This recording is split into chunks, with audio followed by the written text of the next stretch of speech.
federal, like you said, your TTB licenses and all of that. Then you've got to get your revenue licenses for the states. Like I know in Georgia, I think that application was 27 pages long, and I had to submit 10 years of tax returns for the state of Georgia.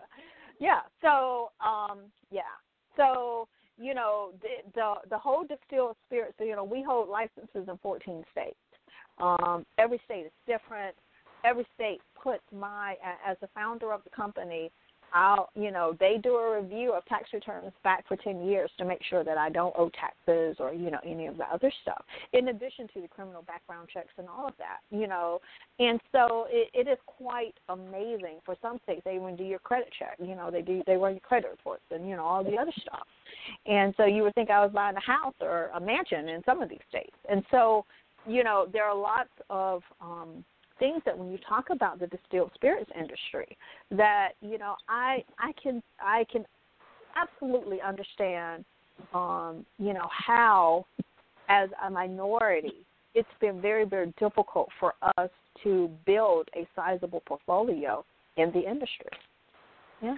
Yeah, it seems to me because one of my interests I've been an interest for years is both the music and the film industry, and it seems to me that y'all are having the same issues that those industries have had, which is that we can have all the talent in the world, but it's the distribution and the production side that we're not doing as strongly in. Like I said, we have Oprah, we have the Sean Puffy Combs or whatever he wants to be called this particular week, but we have those folks like that, but they're few and far between. And then we have other folks that, because of those kind of headaches, don't seem to want to get involved in it. Like I know we've had this conversation even on this show about, it seems to us that a lot of, and you went to UNC, Naomie, that a lot of, like you would think our entertainers and people that are making this kind of money would jump in on it. You even mentioned, Jamel, about meeting with Sugar Ray Leonard, but a lot of times they're sitting there going like, I don't want them people running to check on my records.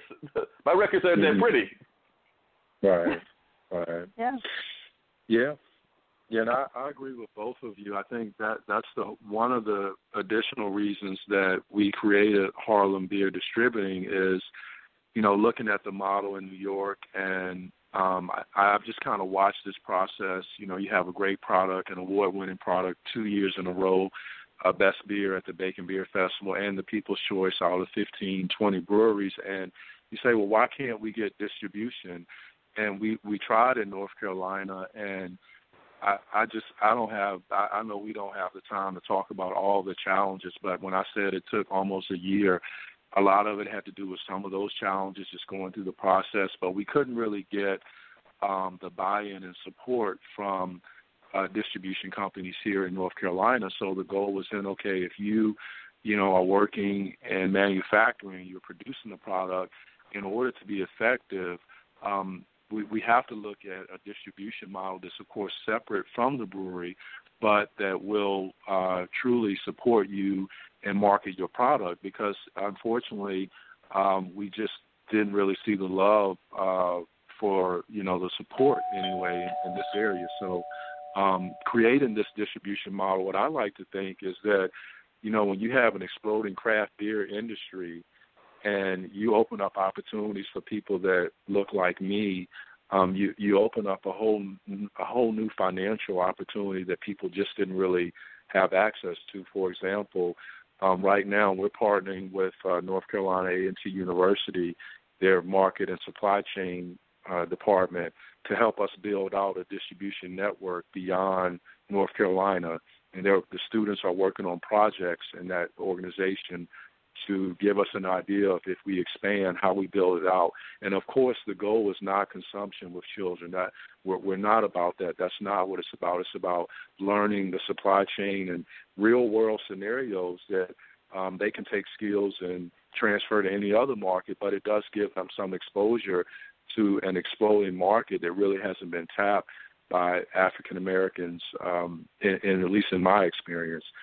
We've also hired interns from North Carolina Central University and Fayetteville State University in their accounting department to give people opportunity that may not have access or opportunity to some of the things that we're participating in.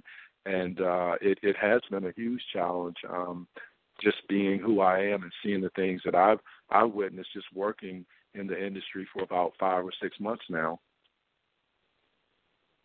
Yeah, because it seems to me that it's just been real difficult, and you both brought up an interesting point, but particularly you, Jamel. It seems like a lot of times and I know you went to UNC, Naomie, but it seems to me like a lot of times our education system is very good at teaching theory, but not necessarily the practical nature of living. Like I said, you talked about bringing your chemistry background into creating the liquor and everything, but I sometimes wonder if we don't do that good of a job in terms of giving a true liberal arts kind of education where we're also teaching the folks how to make it actually fit into the real world. Because I think that sometimes, and I'm not knocking the academic system, but I do think that sometimes the academic system gets too caught up in theory and not enough in real world life. And I was wondering if that's been kind of your experience, both of you, because that's just something that I've observed. And it's not an HBCU or a predominantly white institution kind of thing, because I think it's across the board. Naomie? Yes, no. I mean, I absolutely believe that, colleges do not prepare you, I don't think, adequately to have a entrepreneur, mentality. I mean, I think that you're right, that there's a lot of theory there. But when it comes to, practicality, I mean, colleges to me need to have real-world internships. And internships where you're not copying paper, where you're not just, a paper pusher or some runner, but you're actually learning, business things in the area or industry that you want to go in. I mean, that is something that I totally agree with you in. Yeah, definitely. Like I said, this is going to be a wild tapestry conversation. Dean, I think we have another caller. Yes, sir, we do. We have Javiera getting ready to come in, and we're going to bring her in just Are you enjoying the smoothest conversation in podcasting? Straight Talk with Dean and Mark. Hi, this is DJ Smooth Jazz, syndicated radio host and co-owner of Portfolio Group, LLC, your smooth jazz lifestyle and entertainment group with offices in Durham, North Carolina. Portfolio Group, LLC specializes in promoting the lifestyle of smooth jazz listeners with the promotion of smooth jazz events and the distribution of African-American-owned wines. For more information, portfoliogroupllc.com, or you can swing by my secondary site, djsmoothjazz.com. Now back to Straight Talk with Dean and Mark. And before we get back to Javiera, Dean, I do want to let both of our guests know. Shoe Crazy was a guest before.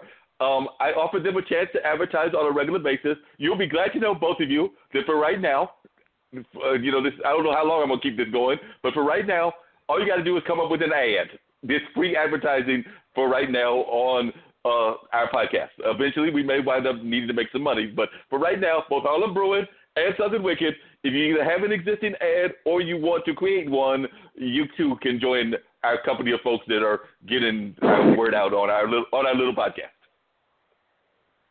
Oh, that's fantastic. Thank you so much.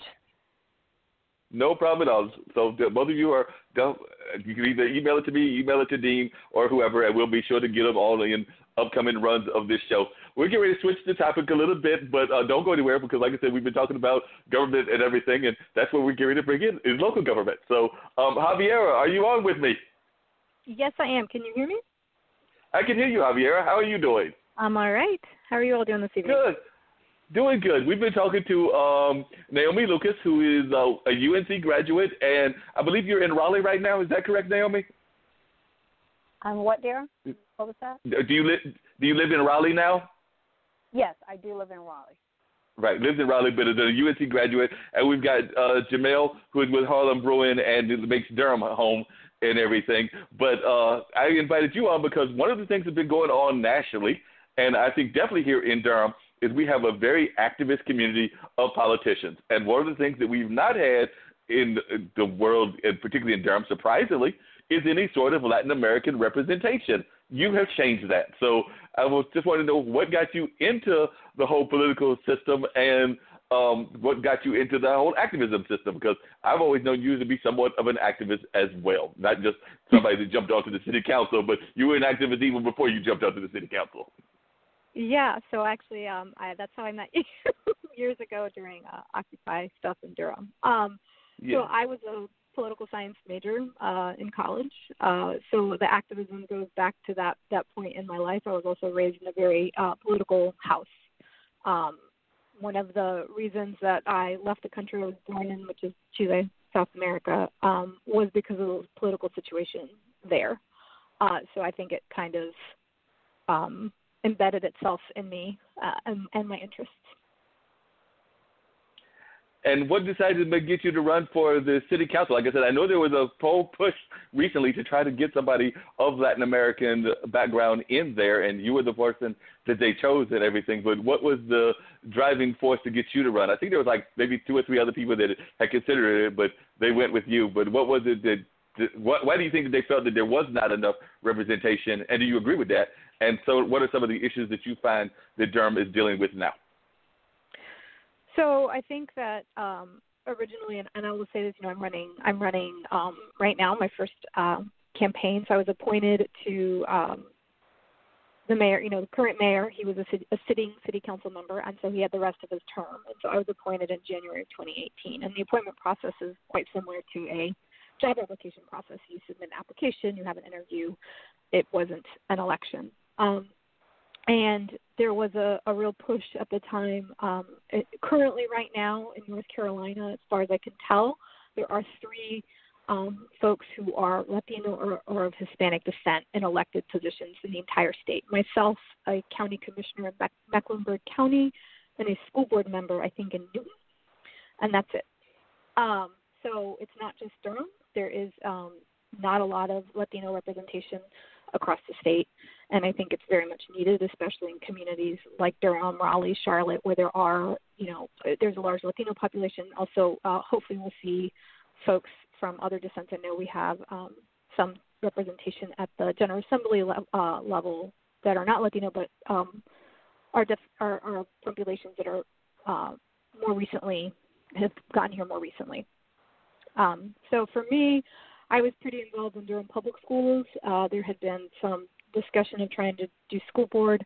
At the time, I was an education consultant. I've left that since January of this year, and so I didn't feel like ethically I could really cross those waters because we have clients in North Carolina, and so I didn't feel that was a good fit.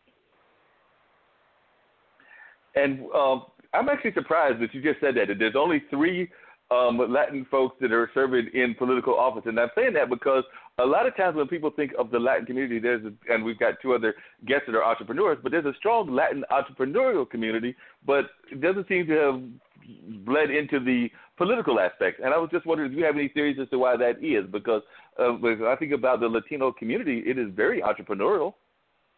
Yeah, so I think for a lot of folks it's tied to their immigration status, not always. So, in North Carolina, I was raised in the South. I was one of, I always tell a story growing up. If you heard Spanish in the streets, you kind of turned because it was an anomaly in North and South Carolina at the time. This was in the 80s. I know I'm dating myself a little bit with that. But, and then, mid-90s, it was a real big just boom. All of a sudden there was nothing or very few, and then there was a pretty robust community. But we're seeing that, those are the kids who have, who are U.S. citizens, and you have to be a U.S. citizen to serve in most roles, elected roles, or appointed in my case. So now, and this is why I think it is really important, representation matters. I think we all can agree on that. These are the kids who are, in their mid, maybe early 20s, and I hope, and that's something I'm really committed to, I hope that we bring them into the political fold, and that in the next 5 to 10 years we see robust representation across the state. Yeah, we definitely need more robust representation across the state. That's no doubt about that. Now, I was just wondering, for all 3 of you, to make this more of the tapestry fit in and everything, there's been a very much of an activist kind of build among people that are in the what would be considered young folks, and to me, young folks could be anybody under 50. So I was just wondering why you feel that this is, whether it's entrepreneurial or whether it's whatever. But I mean, we're seeing people like Alexandria Cortez and the Muslim sister whose name is slipping me right now. But they're being very much activist kind of in their politics and everything, and they're basically not taking any kind of